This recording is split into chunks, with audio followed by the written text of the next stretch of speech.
I was in the background music business in 1958, and we used a sub-channel.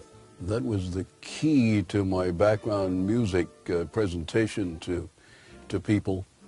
And it became evident then that we needed an FM station ourselves, and I was an old radio guy, and so we went ahead and put together a radio station. I did it with Gordon Swan, a really great engineer and a nice guy who worked with me at WSB Television. And I called an old college friend of mine to come down and be sales manager. His name was Latham.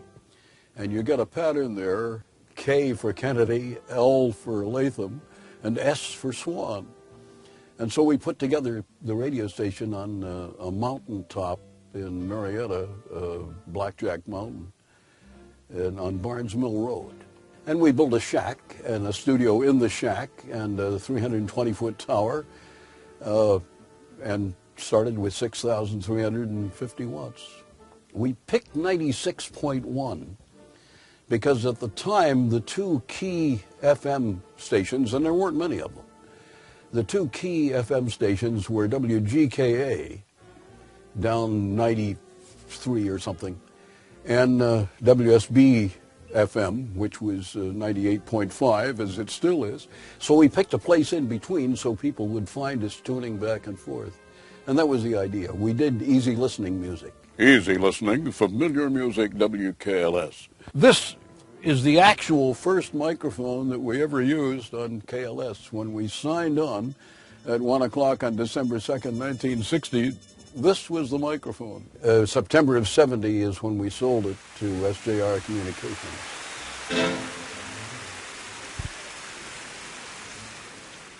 We had done other work for SJR Communications successfully, I'm glad to say. And we had to fight, however, to get WKLS. They did not want to give that to us, and we knew that if we got that station, that we had a clear shot at having very big 18 to 34 ratings. After 6 months of pitching, I'll use that word, pitching, they finally agreed that we could take it over.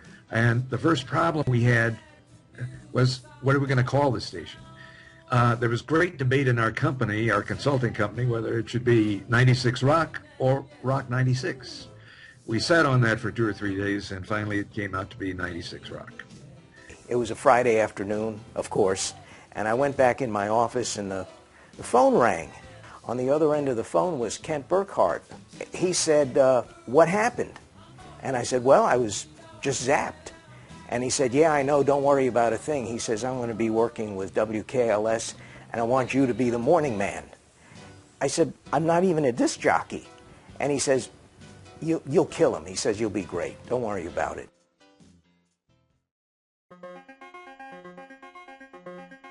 Barry Chase and Drew Murray and I, we pulled an all-nighter, turned it off at midnight. I think Drew actually worked the last shift of the old format, too, if I remember correctly. Signed it off Sunday night at midnight, spent 5 hours, taking all the old beautiful music records out and putting all the rock records into the library. And they were supposed to sign on at 6 o'clock in the morning, but they were done at 5. So they went, go ahead, sign it on. So I signed it on at 5 a.m., July 15th, 1974. And I always heard it started out with guys wearing jackets and that you could go and look at them over by the Omni somewhere and look through the glass when they broadcast. And all these legendary stories. The first song I ever played on 96 Rock was a trivia question, Bob O'Reilly by The Who.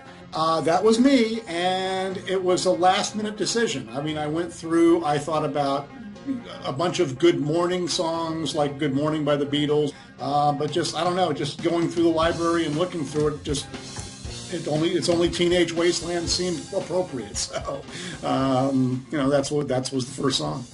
The control room was actually on the second floor of the Atlanta Townhouse Hotel. Kind of a dump, a strange location for a rock and roll station. When Ringling Brothers came to town, when the wrestlers came to town, this is where they stayed. The elevator doors once opened up, and in the back was Andre the Giant and his teeny little girlfriend. It had a pretty bizarre staff. There was a guy on at night who had a duck. So it'd be, that's the Allman Brothers, and then, just a little duck sidekick. But I remember there were a lot of bad phone calls, people freaking out because it had been a beautiful music station for all those years, from when it signed on the air in the 60s. And people that had gone to bed on Sunday night turned their radio off and turned it on Monday morning and heard this loud raucous rock and roll, and they weren't happy. There was a program director at the time, nice guy, but very top 40, who took a lot of convincing that you can't play Olivia Newton-John next to the Allman Brothers. The station was dominant to number one, 18 to 34 men, and not so bad in 18 to 34 women. And the advertisers climbed all over it. I just remember clearly there were nights when a bunch of staff members would come down, would all sit at typewriters and type up promos and type cards, and somebody would put a Marshall Tucker song on. Hey, we should play that. Yeah, let's play that. It was just really a magical creative experience. Nobody realized at the time that we were making history. I always thought this radio station from day one had something mystical about it. It was magic. And it sounded good in the first minute. It was the sound of not only the Southeast, but the whole country. I remember back then, guys would come into town from Seattle or Minneapolis, whatever, with their tape recorders to tape 96 Rock. Talked to a guy that was up in Greenville, South Carolina at the time, and they had like a special antenna at the station pointed at Atlanta just so they could pick up 96 Rock and take the good ideas from them. They openly admitted to that.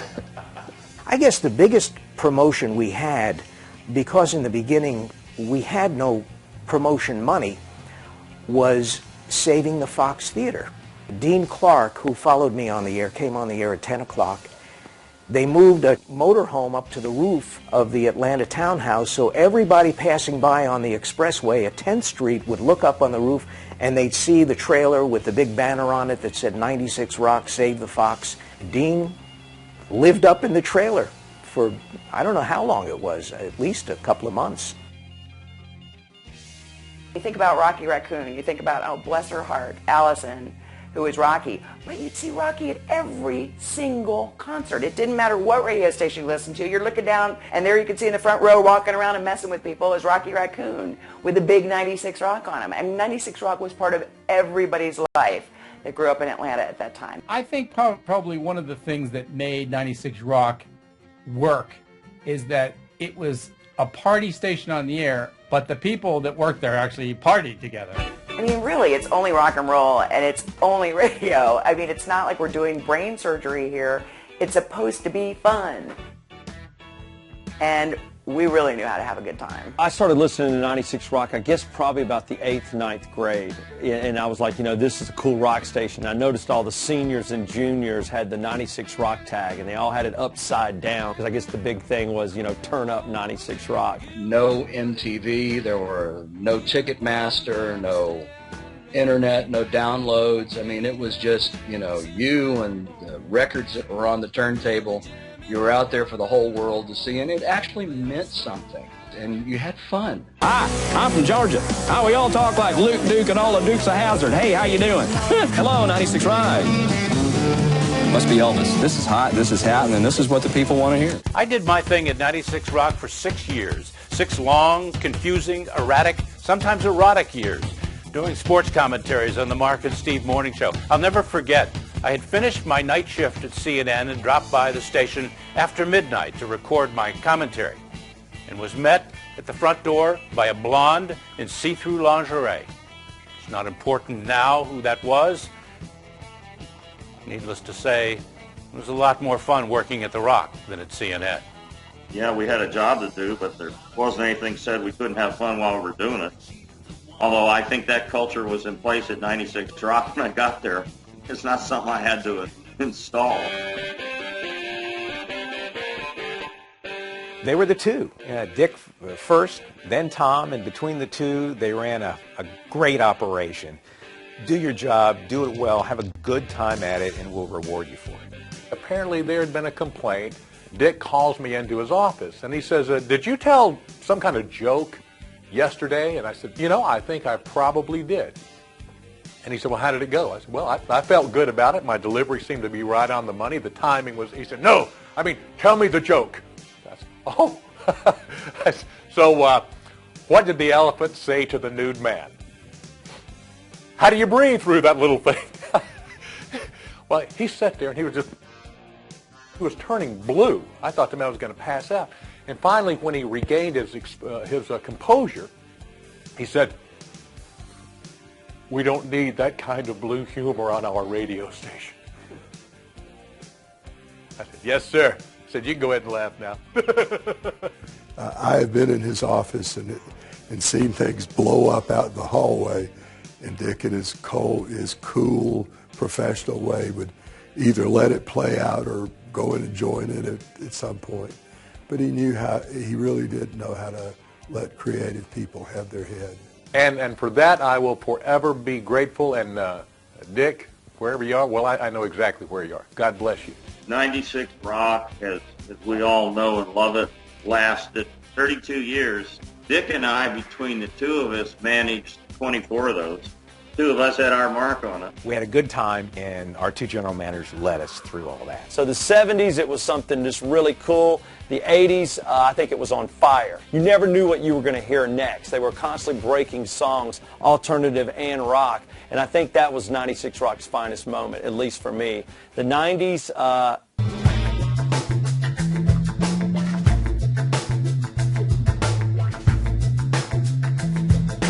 they felt we needed to do things a little differently. They told us how they were doing it in Cincinnati. A lot of radio stations, somewhere along the line, lose their soul. They learned the lesson very quickly that there was a unique concept in the South and in Atlanta. But I know that once that happens, and you lose your real foothold or foundation in the market, things will go away. it's weird the effect 96 Rock at least has had on Atlanta. I mean, I grew up in Atlanta. I listened to it. 96 Rock was bigger than life, the logo. And now I really feel like we're all kind of a copy off of 96 Rock. You know, the heritage rock station, the feel, the stunts, the edginess. And it just kills me that 96 Rock's not around any longer. 96 Rock, I don't think there's an end to it. Whether it's on the air or not, 96 Rock lives in a lot of people's hearts.